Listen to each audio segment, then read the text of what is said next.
అందరం కూడా గుర్తుపెట్టుకోవాలి. మన పెద్దలు పండుగలకి ఒక శాస్త్రీయత ఉంది. ఈరోజు దీపావళి జరుపుకుంటున్నాం. ఈ దీపావళి ఒక్కసారి చూస్తే దీంట్లో ఒక మెసేజ్ ఉంది. నరకాసురుడు ఆ రోజు ఒక రాక్షసుడు సమాజాన్ని అతలాకుతలం చేసే పరిస్థితి వస్తే కడాన మనందరం చూస్తే సాక్షాత్తు కృష్ణ భగవానుడే సత్యభామతో వచ్చి ఆ రోజు నరకాసురుడిని వధించి ప్రజల జీవితాలకు వెలుగు చూపించాడు. అందుకే ఈరోజు మనం అందరం దీపావళి పండుగ చేసుకుంటున్నాం.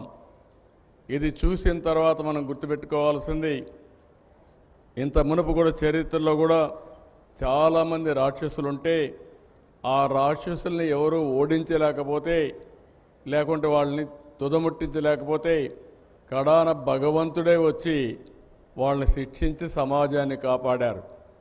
అలాంటి రాక్షసుడే మనం చూస్తే 1924లో ఈ రాష్ట్రాన్ని పట్టి పీడిస్తూ ఉంటే ప్రజలే ముందుకొచ్చి మేము నిమిత్త మాత్రులం, నేను కానీ మా మిత్రులు పవన్ కళ్యాణ్ గారు కానీ బీజేపీ కానీ 3 పార్టీలు కూటమి పెట్టుకొని మేము మీ ముందుకు వస్తే ప్రజలు మీరు స్పందించారు.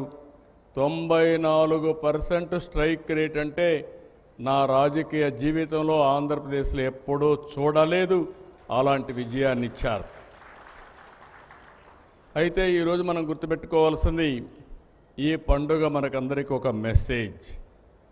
ఆ మెసేజ్ ఏంటంటే, ఎప్పుడు కూడా ఈ యొక్క చెడు ఉంటే ఆ చెడుని ఖండించడానికి చరిత్రలో కూడా అనేక సంఘటనలు జరిగినప్పుడు మళ్ళా అలాంటి సంఘటనలు పునరావృతం కాకుండా ఉండాలంటే ప్రతి నిమిషం మీలో కూడా గుర్తుపెట్టుకోవాల్సిన అవసరం ఉంది.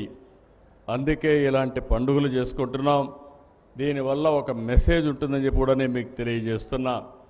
నేను అందుకే ఇటీవల అన్ని మీటింగ్లో చెప్తాను, ఎప్పుడు చెప్పేవాడిని కాదు.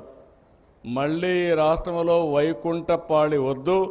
ఆ వైకుంఠపాళి ఉంటే మాత్రం మన జీవితాలు ఎప్పుడూ బాగుపడవని మరొక్కసారి పండగ పూట అందరికీ విజ్ఞప్తి చేస్తున్నా. అయితే ఈరోజు మీరు ఒకసారి చూసినప్పుడు